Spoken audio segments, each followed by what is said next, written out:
Oui, bonjour, Eric à l'appareil. Oui, comme d'habitude, cette fois-ci, je ne suis pas sur Périscope, mais je vais vous faire un petit reportage en direct avec Morgane. Morgane qui va nous raconter un petit peu, alors, c'est quoi ce tracteur en Lego et d'où est venue cette idée? Tractobrick, en fait, il y a 2 ans, on a fermé le compas pour un renouvellement, pour réaffirmer un petit peu son identité, pour le mettre aux normes d'accessibilité.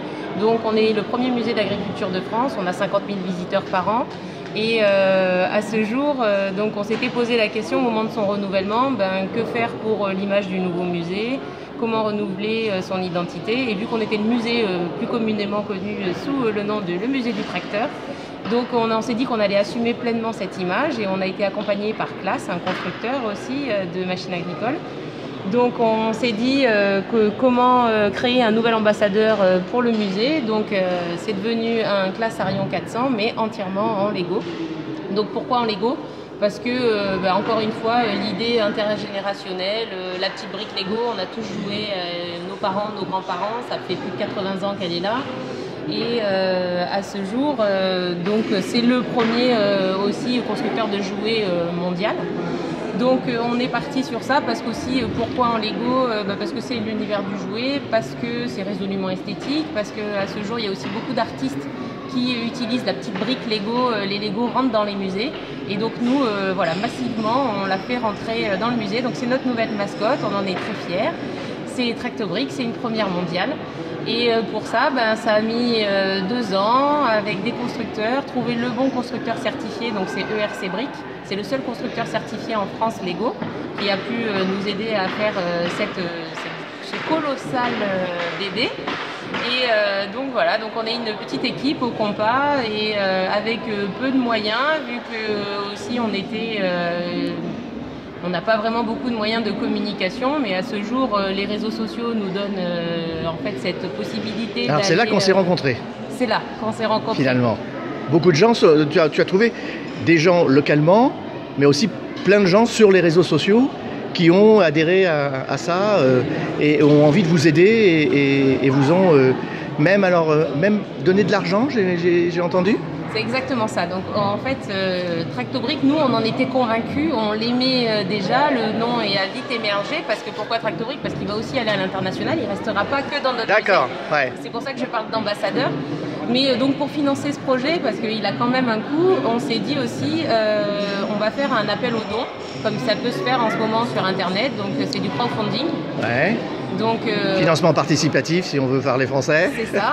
Donc en fait sur Ulule, on s'est dit, on a fait une petite vidéo en disant voilà, on est une équipe, on est motivé, on a un projet, on veut qu'il soit un ambassadeur certes de notre musée mais de notre territoire parce que aussi on est le grenier de la France, on est la Beauce.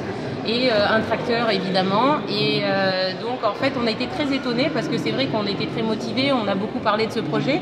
Mais en fait il y a quand même eu des dons, on a eu 250 donateurs, ça nous a rapporté plus de 250 à peu près 15 000 euros. Et au départ on voulait que 10 000 euros. Et en fait, ils viennent de 34 départements, donc pas que Eurélien, il y a eu 90 dons à peu près Euréliens, donc 160 qui viennent de l'extérieur. Et j'ai entendu d'autres pays aussi. Et aussi d'autres pays, donc la Suisse, l'Italie. Extraordinaire. Extraordinaire. On en est assez fiers. Grâce aux réseaux sociaux. Alors, les réseaux sociaux, c'était où? J'ai vu sur Facebook. Oui, donc on lui a créé un Twitter parce qu'en fait, un Twitter pour aussi. Moi, voilà. C'est quasiment une personne, donc on a humanisé. C'est la vedette, quoi. C'est notre vraie vedette. Et donc moi ça fait 20 mois que je rêve en vert et toute l'équipe aussi. Et c'est à peu près ça. Et alors ce que j'ai appris c'est que ça demandait beaucoup de travail. Rentrons dans les techniques un petit peu. Qui l'a fait? Combien de briques? Ça a pris combien de temps? Donc on a dit c'est le constructeur ERC Brick à Mency. En fait on a commandé les briques au Danemark, 800 000 briques. Ouais. On en a utilisé 795 850 briques, très exact. Donc en fait pour que tout ça tienne, donc oui on voit, c'est des vrais pneus. Oui voilà, il n'y a que ça qui n'est pas en brique en fait. Et il y a le châssis aussi dessous pour soutenir. Sinon là on voit bien que tout est en brique. Donc en fait on est passé par des étapes de modélisation en 3D. Donc le constructeur Claas nous a prêté un vrai tracteur, il y a eu des modélisations en 3D, après il y a eu la construction. C'est que des vraies briques Lego quand on me dit mais en fait non, il y en a qui ont été trafiquées et compagnie, non. D'ailleurs, il y a des anecdotes. Hein. Si on regarde en haut, le globe, ça vient d'une soucoupe spatiale, d'une boîte de Lego des années 80. Tout a été récupéré. Il y a des choses qui ont été rachetées même aux enchères. Et donc voilà, donc les gyrophares, il y a des optiques qui sont fonctionnelles, les gyrophares, les clignotants. Ça a mis 3500 heures de construction. D'accord. Tout de même. Ouais. Et donc, on a eu les briques en janvier, février, mars, avril, 4 monteurs en permanence dessus. Ça a été fait à Mency. Ça nous a été livré le 18 avril, le jour de la Saint-Parfait, bien évidemment. C'était prévu ou c'est un hasard? C'est un gros hasard, ouais. Mais en fait, voilà, il n'y a pas d'hasard avec lui. Ouais, c'est ça, ouais. Donc on en est super. Alors maintenant, on pourrait dire que le projet est fini, et pourtant, non. Ah non, on ne s'arrête pas là. Alors qu'est-ce qu'il va faire après? Ça ne s'arrête jamais. Donc, tu m'as parlé d'hackathon. Oui.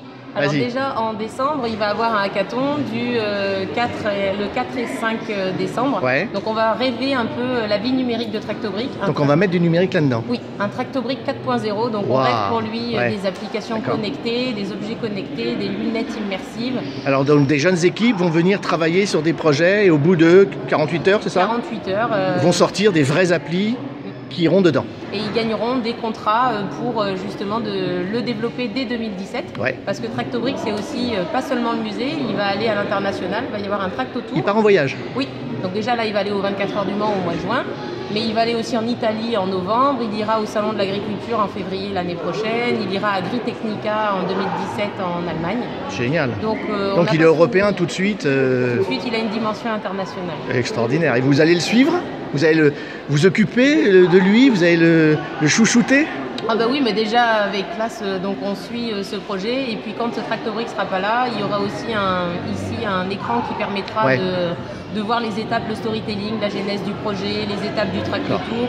Et quand il sera pas là, vous nous montrerez des images là où il est? Oui, c'est ça, sur les Twitter, sur les écrans. On reste avec lui. Connecté. Voilà, oui. Super. Et puis d'ici là, on aura nos applications qui nous diront où est Tractobrick, s'il a... Ah oui, sur les montres.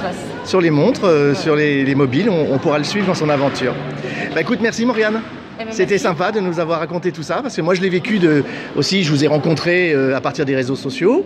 Comme je suis aurélien, du coup je me suis passionné avec ça, et j'ai relayé, et j'ai trouvé que c'était pas simplement que de la technique, c'était un message humain, qui avait une belle identité aurélienne en plus, et je suis content de voir que plein de gens effectivement se sont, j'allais dire, agrégés autour de cette idée, et que ça donne... Et puis on le sent tout de suite, là il y a Télématin qui est passé avant-hier, ils veulent, ça va passer aussi au mois d'août. Génial. Et donc c'est pas parce que seulement il y a la télé, mais tout le monde a envie d'apporter sa brique à l'édifice. Et puis je vois les enfants qui veulent tout de suite toucher, monter dans la cabine.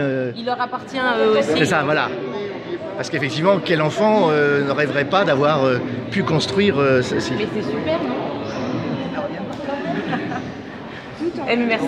Merci Mauriane, à la prochaine.